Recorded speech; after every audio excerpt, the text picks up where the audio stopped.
It finished at Anfield, Liverpool 2, Manchester United 2 in what was a classic played out at Anfield. Talking about handballs, because that's been the controversy this weekend, and we've got the reasoning for the handball from the PGMOL. VAR recommended an on-field review for a possible handball by De Ligt, deeming that his arm was raised in an unnatural position. Upon review, the referee overturned his original call of no penalty. Do you think it was a handball, Pards? You know, when we look at whenever you look at handballs, it's always a grey area, right? Let's just put that at the start. But that ball was travelling so fast in real time. It's got a slight defection just in front of him as well. Why his arm is up there is quite bemusing to me a little bit. I'm not sure if he had time to think about, stop that going towards the goal. I don't think he did. I just think it was a kind of natural kind of way that he's sort of reacted to the deflection. And unfortunately for him, it's hit him on the arm. The referee, who's an experienced referee, see it in real time, didn't give it. And I think because of the pace of the ball and everything else, remember that's in front of the cop. You're not, what it's like when you go there. I've been there as a manager. You know, when that cop all jumps up and all the players react, there's going to be some consequences. And the consequences were the message in the ear. It's hit his hand. It's in a natural position. Penalty. And when you look at it VAR on the still shot, it's a penalty. Can we just go back to ball to hand, hand to ball? Do you remember that? No. Well, I've never loved the handball rule. And it's so kind of irritating to managers and to players alike. And it's one of those things that as a player sometimes, you actually, when they say an unnatural position, I always think that's a little bit of a false statement as well. Yeah. Because you can be in all sorts of position when you jump or when someone gets a deflection. You kind of react. It's like a gunshot. Do you know what I mean? It's like, and you end up in a funny position and it hits your arm. You've had no intention to stop it going towards the goal and you got a penalty against you. So, yeah, I got a massive problem with handballs, but it is what it is. Well, let's see how Stu, the Man United fan, he was at the game, feels about it. How was Stu? Hello, mate. You all right? Hello, lads. How you doing? Yeah, do you know what? You must be buzzing after that performance. Mate, if I were going back to Northern Ireland now, I'd be out with the boys. But, oh, my God. Like, first I want to say how proud I am of the team, mate. What a performance that we put in there.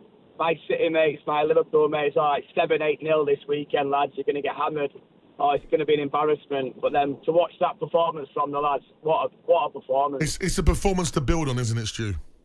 Right, unreal. Right, I just listened to you guys a minute ago as I got in the car. Like, we turn up at City, but then we get turned over by the lesser teams. But hey, there's forms out the window for these sort of games, isn't it? It's our biggest game of the season, this. Oh, yeah. Liverpool, it has been for 20 years. Never mind City. It's all about Liverpool. Yeah, this is why I wasn't in that camp of thinking it was going to be a 5-6-0. I thought, to be fair, Man United would get something from the game after that City performance as well. And I just think now, the manager Pards has something to say.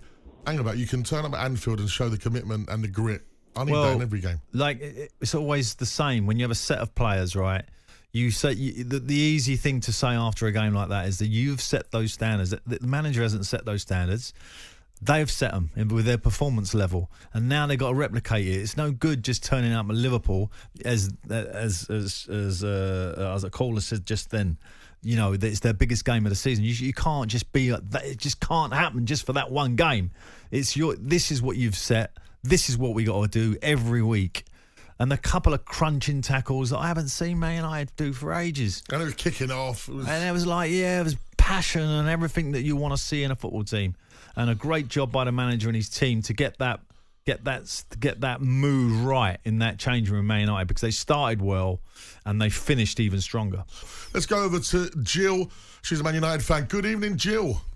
Good evening, Madge. Pards, how are you doing? Yeah, good, very Jill. well. I bet you're feeling energised after that to see your team actually look like a Man United of old. Oh, I've got to say, all week I've just heard pundits, opposition fans, we're going to get whitewashed 5-6-0.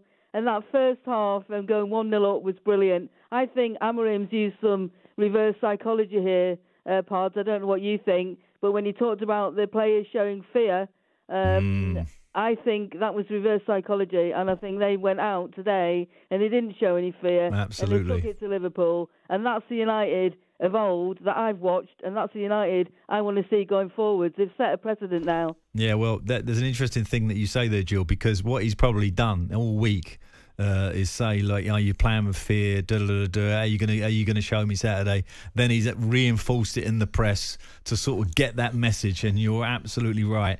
They come out fearless today. And going to show that that is not an accusation that you can throw at us. And it's about time, by the way, Jill, isn't it? I mean, it's about time that you had performances like from De Ligt today, who was aggressive, Harry, who was aggressive again, and suddenly, here we go, game on.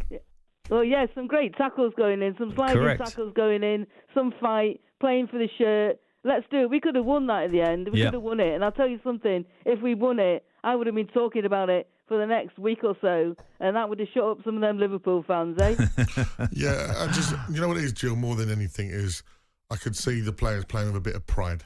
And, to be playing for such a big football club as Manchester United, that's the one thing I don't think the likes of Roy Keane could get his head around, is like, how are you not playing with a little bit of self-respect and pride? And today, I think they all did that, and you saw the reaction from the goals and the way that they celebrate together. Yeah. And now the next task is the next game, because that's what it's about. When you play for Man United, that one game that they've done at Liverpool, brilliant, well done. But now you've got to go and do it again. And it comes thick and fast. Is it Wednesday they play Arsenal in the League Cup? No, they got Arsenal in the FA Cup. Manchester United, so that'll be next weekend. It's just they need to build up for that and take that momentum. On AM, on DAB, via the talkSPORT app and on your smart speaker. talkSPORT.